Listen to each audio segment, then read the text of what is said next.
Today we'll be speaking with Dr. Kevin Ochsner, who's a professor of psychology at Columbia University on emotion regulation and the brain.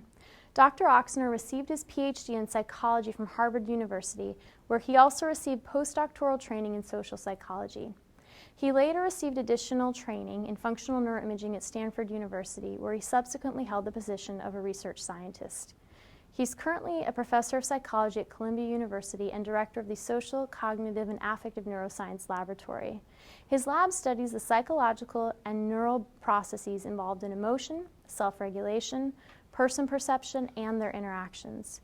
He's received various awards for his research and teaching, including the American Psychological Association's Division III New Investigator Award, the Cognitive Neuroscience Society's Young Investigator Award, and the Columbia University's Distinguished Faculty Award. So I now turn to our Experts in Emotion interview with Dr. Kevin Ochsner. So welcome, Kevin. Thanks for speaking with us today. Thanks for inviting me to talk with you. Anytime. What I'd like to ask you about today, and what I think a lot of people would like to know, is what got you first started studying emotion in the first place? Can you tell us a bit about that journey? Sure. I guess for most people, or at least in my case, it starts when I was just a grade school student. And I started noticing that so many people's emotional reactions seem to be a product of their life history. So whether it was in my family or even my friends in the neighborhood or in classes. And I found myself trying to figure out what their history was that led them to have the experiences that they had today. And although that was in some sense the seed that grew into the career I have now, one twist is that I didn't realize how much I was interested in this until I was in grad school studying something else entirely. Well, it's not something else entirely. I was studying memory and attention, and I was studying that because when I was in college, I was an engineering and English major, and I took as an elective what now would be called mind, brain, and behavior. I loved it. One of the professors got me working in her lab. I thought that was really fun, but she studied attention, and I worked in a couple other labs that studied memory, and I thought this is really cool. But I didn't realize that what I thought was really cool was working in those labs, not necessarily the content of the science. And I went to grad school to study memory and attention, and not that those aren't perfectly worthy topics to study. They're wonderful. They just weren't for me. And about 2 months into grad school, I realized I needed to study emotion.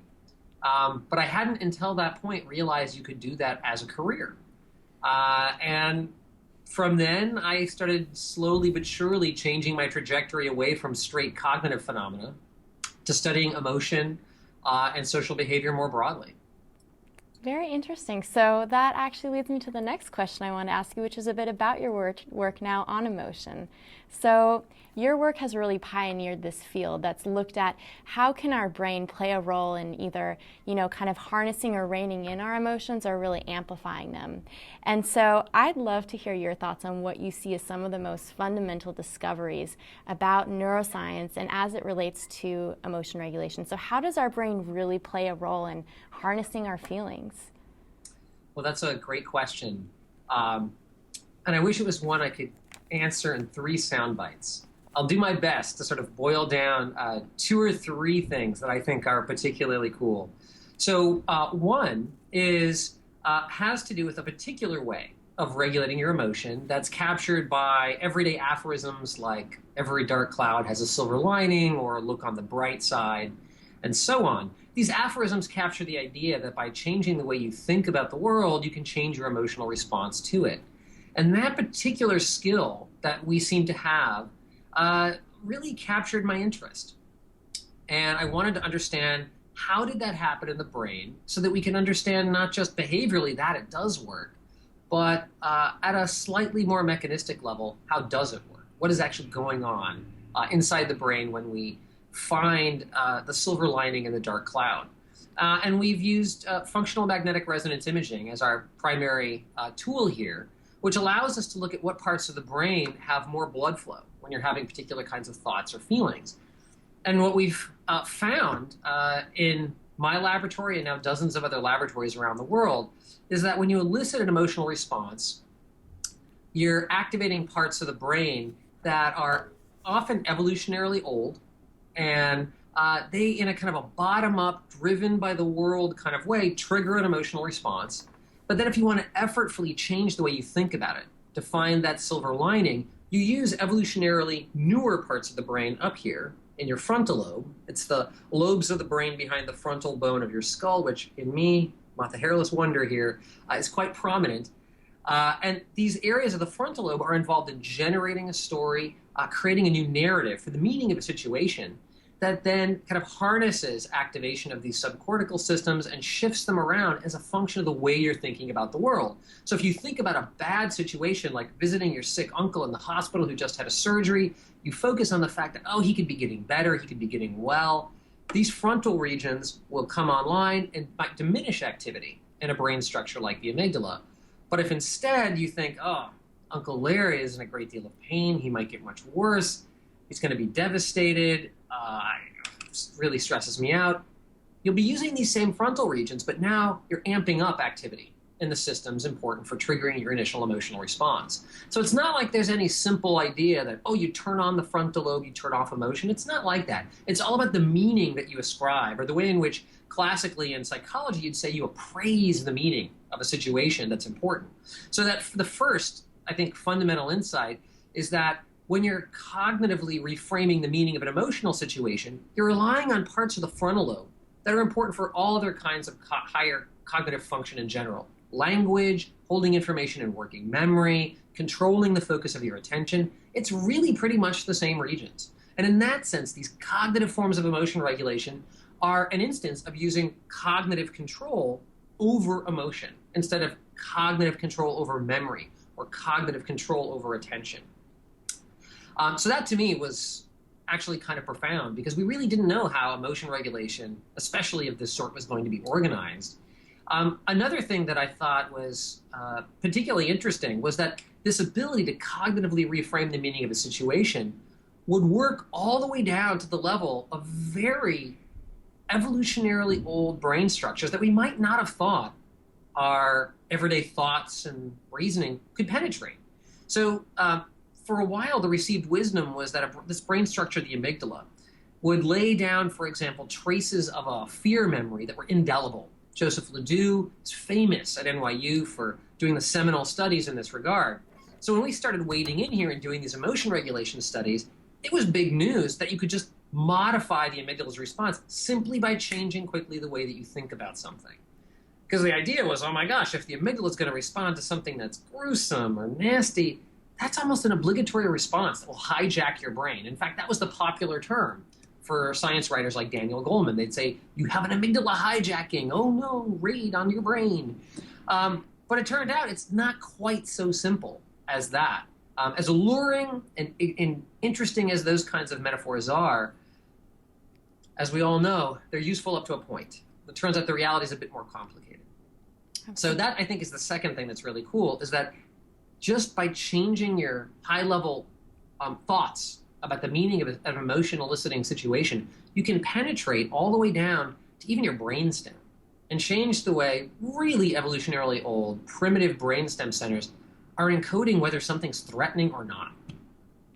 Interesting. Maybe that's a long-winded answer. But. No, not at all, not at all. It does make me think a lot about how, I mean, you're giving these really interesting examples about how people used to think about emotion and the way in which we would or would not be able to regulate it. And it just kind of draws back to this notion of, well, what is emotion and emotion regulation in the first place? We can relate to it in our everyday lives. We have these beliefs about how emotions, like you said, hijack our brain. But really trying to define these two terms is really thorny for a lot of researchers. And I wonder, for you especially, looking at this through the lens of neuroscience, how do you really tease apart what emotion and emotion regulation is? And can the brain actually support this distinction in your mind? Well, I love how you ask such simple questions, June, and they're just so easy to answer. So, I mean, of course, that's another great question. And this distinction between generating an emotion on the one hand and then regulating it on the other is, of course, it's really fundamental in many areas of psychology. And it's extremely useful to make that distinction often in behavioral contexts where you're a clinician who wants to try and have a working model of what's a good way to have a therapeutic intervention, whether it's a cognitive behavioral intervention, a talk therapy intervention, a psychopharmacological intervention. If you can frame that in terms of they have some type of perhaps maladaptive initial emotional response, but then you modify their ability to regulate that in some way, this distinction between generation and regulation can be very powerful and useful. But then when you start looking at the brain, things get a little more blurry, it turns out, because most of our everyday examples of emotion generation on the one hand and regulation on the other frame generation as a very automatic, obligatory, reflexive process, as if it never involves much higher order thought. And on the other hand, frame regulation as necessarily this consciously goal-driven, effortful, deliberate, time-consuming process. It turns out that's not the complete picture. And emotions can be generated through deliberative, effortful, top-down thought. If you've ever been sitting in an armchair on a fall or winter's day, as the light goes down earlier than you'd expect, you're reading a book or you're surfing the web on your computer and suddenly you notice it's gotten dark all around you. Did you lock the front door? Oh, what's that creak over there? There's a strange sound in the other room, and so on. You start cognitively elaborating a scenario that from the top down will generate an emotion. And we've actually found that that will turn on the amygdala as well. So there's a route by which controlled top-down processes, normally thought of as part of regulation, can actually be involved in the emotion generation process. And then conversely, there are forms of emotion regulation that don't require conscious top-down effort in order to change your emotional response. So for example, if you've learned that in say a classic context that's studied by animal researchers, a rat learns that a light predicts a shock. For us, you might learn that there's a particular street corner that predicts really scary traffic. So as you approach the street corner, you start getting a little anxious because it's a little dodgy. It's like, playing an old video game for the 1970s, trying to get across the street. And so you have a little anticipatory fear or anxiety as you come up to the intersection. Well, it turns out that if over time you have no negative consequences in the face of, if you're a rat, the light, or if you're a person approaching that intersection, over time you'll extinguish what was previously this anticipatory anxiety, this sort of anxious, fearful response, because you've had no negative consequence follow from that expectation. It turns out that involves completely different parts of the brain that are involved in this conscious, effortful top-down reappraisal. In fact, it just involves the brain systems that are involved in initially learning or acquiring an emotional response in the first place, and in fact, expressing that emotion. So it's as if there are forms of regulation that just happen by dint of relearning. Oh, this isn't really such a bad, scary thing anymore. And that doesn't require this effortful top-down control. So is that just learning to generate a new emotion? Is that implicitly, automatically learning to regulate it? Right? It depends, right? It depends on what the purpose is of asking the question. So, that's my long-winded roundabout way of coming back to saying whether you want to call something generation or regulation really depends on your purposes. If it's really useful to make that distinction, say in a clinical context, by all means make it. If you're a neuroscientist who's trying to characterize the operation of a specific brain system, it's not going to break down in terms of this is a regulation region or this is just a generation region. Almost never does it break down that simply. If only emotion regulation were simple, right? Right? If only anything we study about people were simple, I suppose neither of us would have jobs. So thank goodness it's complicated and we don't have, short soundbite answers to everything, right? I agree. I think there's such interest in the complexity. And I think we should be unafraid as scientists and just interested people to embrace the complexity of it and try to understand it. Well, I think one of the really cool things you've done when you talk about embracing complexity is you've taken it to a next level of complexity by trying to look at clinical populations, right, where we know that emotion regulation goes awry.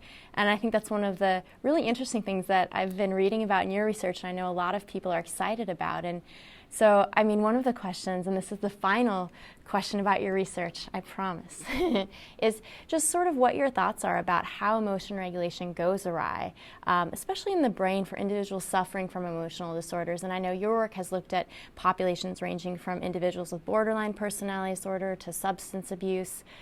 What's different in these individuals? That's another great question. So let me start to answer that question, or attempt to answer that question, by talking about our approach to taking the work we do in the laboratory with sort of typically developing adults and then applying it to these clinical contexts. So our idea, and I think this is an increasingly common one in the field, is that you first have to have a benchmark, an understanding, a model of the basic ability as it works effectively for your typically developing individual. And so in our case, we want to have these models of how different kinds of frontal systems may be involved in influencing the activity in often subcortical systems, and that in that interaction, you have regulation on the one hand and generation on the other. And that allows you to ask, okay, for a given patient population or clinical context, is there a change in the way they initially trigger or generate a response to a stimulus? So if I've got borderline personality disorder and I have fundamental affect instability and a tendency to anxiously expect and overreact to potential cues that someone's rejecting me, then I might be particularly sensitive to social stimuli, facial expressions, any cue that might remind me of a time when I was lonely or rejected, and so on. You could ask, am I just hypersensitive to those kinds of cues? On the other hand, do I have a problem marshaling cognitive resources to regulate or modify that response, or even, say, psychologically distance myself from that situation? So I don't have to be a victim of an initial impulsive tendency to say, oh, I'm really angry and anxious now because you seem to not be feeling too good about me. And so in this way, by framing things in this way, we can go in there with our experimental methods and our brain imaging techniques and then ask what's going on behaviorally and in the brain. And in the case of borderline personality disorder, one thing we found is that some of the control systems that should be signaling that, hey, I'm having an affective response now I might not want to have, those alarm systems don't seem to be operating normally in someone with borderline personality disorder. And in fact, when they try to turn down their affective response, they actually take the amygdala's response and jack it up. And the alarm system that should be saying, hey, something wrong is happening here, doesn't go off. In fact, its activity goes down. It's as if they, at baseline, when not being told to do anything, are trying to kind of keep themselves from thinking about the situation. But as soon as you force them to think about a potentially stressful situation, even if it's already having a negative impact on them, it only makes things worse for them. And they seem to be, the control system seems to be ineffective in signaling the need to regulate. So that's one interesting insight we've had about borderline using our model of emotion regulation. That's really about characterizing the nature of disordered affective response in that population. Another way you can apply these kinds of basic models of emotion regulation is in more of a treatment mode, or a mode where you want to develop or apply your, say, methods for studying emotion regulation to a clinical context where you could be helping a population learn to cope more effectively with whatever their maladaptive affective response is. And so here, there's work that we've done on substance abuse with one of your colleagues there at Yale, a former student in my lab, Hetty Gruber. She was the lead person on this work. And here we studied smokers, where the interest was in understanding how, on the one hand, a smoker might have an initial differentially strong, bottom-up, positive, appetitive craving response to a cue that reminds them of a cigarette. So it could be a photograph of a burning cigarette in someone's hand. It could be a picture of someone smoking, even just a pack of cigarettes. All of those cues are known to elicit a kind of positive affective response that leads a smoker to crave smoking a cigarette at that moment. So we can ask, do the brain systems involved in generating a positive affective response, or recognizing that's a potentially rewarding thing out there in the world, do those respond more strongly on the one hand? Or on the other, if you ask them to try and effortfully regulate that response, is there a diminishment in their capacity to turn down that response? And what was really intriguing that we found was, while sure, they have a stronger response to, say, cigarettes or cues that elicit craving for cigarettes than, say, a food cue that elicits a desire to eat that delicious chocolate sundae or that chocolate chip cookie, or, in this holiday season, there's any number of temptations around. Yeah, they respond more strongly, but they're able to effectively turn it off using kind of cognitive reappraisal-like techniques from the top down. And then it involved this action from prefrontal regions turning off a region, a subcortical structure called the ventral striatum, evolutionarily old, really important for encoding things that are rewarding and reinforcing, and that in turn diminished their craving. There's this nice three-step pathway that Hetty described. What was striking is that smokers were as effective at turning down their craving for cigarettes as they were at turning down their cravings for food.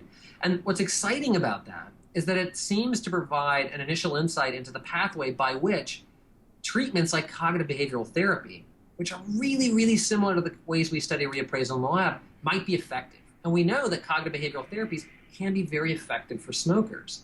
And so in this context, what we might be doing is starting to describe the brain pathways that underlie effective forms of treatment for a substance abusing population. And we can then potentially generalize that to other populations, ask how some individuals with substance abuse issues might effectively or ineffectively rely on those pathways, and so on. We're now taking this work and extending it to the study of alcohol and alcohol abuse. And I know your colleague Hetty has taken it and extended in other directions as well. So thanks for that. I mean, and you're sort of thinking about now what is in store next, right? So this leads me to ask you, this is another easy question, but what do you see in store for the future study of emotion? Boy, I think one of the exciting things about research is you never know what's next. Mm-hmm. One answer could be, I just don't know, because there's so many different people working on different aspects of emotion that it's hard to predict what new insights we're going to have. Another way to answer that question is to say, certainly we're going to try to deepen our understanding of the basic ways in which cortical and subcortical systems are involved in emotion generation on the one hand and regulation on the other, with, I think, in the next 10 years, we're going to describe networks for everything, where it's going to be not just parts of prefrontal cortex modulate brain systems for detecting threats or encoding rewards. It's going to be each one of those things will be more of a network. And there will be an increasing recognition that we can't understand the brain basis of any behavior, let alone emotion, in terms of a few bit part players on a stage. It's really like an orchestra, where every part of the brain is an instrument playing different kinds of notes in synchrony or asynchronously with others, in the case of dysfunction potentially. And there's something in the aggregate about the music that's made by the notes played by all these different instruments, and that you can't understand the phenomenon, in our case emotion, unless you understand the way all the instruments play together as kind of a network or a group. And I think that is a really exciting frontier for the interface between psychology and neuroscience, is how to characterize the way in which this sort of orchestra, all the instruments at play in your brain and your mind, give rise to the phenomena that we care about. It's a really beautiful metaphor. I think a lot of people will use that as a way to guide how they think about emotion and where to go with it. And so the last question I want to ask you, Kevin, is, what advice would you have for students or just people more generally who are interested in embarking in the study of this, sort of confusing but beautiful orchestra, of emotion? That's a great question. I think two things. So one is read a lot. Read broadly. Read about emotion, but also read outside of emotion research, because it might provide you with insights into the way emotion works that if you're only reading research on emotion, you might not otherwise have. So in my own example, I had a pretty big base of knowledge just about cognitive neuroscience in general and the study of memory and attention in particular. And so I used that as my foundation when I came into studying emotion. And I wasn't sort of brought up in my academic adolescence, if you will, in a lab that had strong pre-existing ideas and a long history about the way emotion was supposed to be studied. And in some sense, that might have freed me up to have an outsider's perspective on it and say, oh, okay, I can approach emotion the way a cognitive neuroscientist would. And I don't have to be beholden to any prior views necessarily. I mean, obviously that has its pluses and minuses. And once I started reading more broadly in emotion, I felt like I could integrate things in a somewhat unique way. And I think that's important for anyone interested in any phenomenon. Read not just about that phenomenon, but other allied things. You don't know where inspiration will come from. I think the other piece of advice I might give is simply to get involved in doing research. And if it weren't for the fact that I did that in my own college career, I don't think I'd be where I am today, even though I feel like this is absolutely the perfect career for me. I couldn't possibly imagine doing anything else. If I hadn't got involved in research and being on the ground in the research trenches, if you will, collecting data, running subjects, thinking hard about the phenomenon that I was studying and what it means and how do I develop methods in the lab to study, like, what am I doing? If I hadn't been doing that, I don't think I would have had the hands-on experience to ground my highfalutin interests in high-concept stuff. You know, otherwise it's kind of just, it's armchair philosophy if you don't kind of get in there and study it. So read more and get in the trenches. Yes. Well, thank you so much for speaking with us today, Kevin. This concludes our Experts in Emotion interview with Dr. Kevin Ochsner from Columbia University.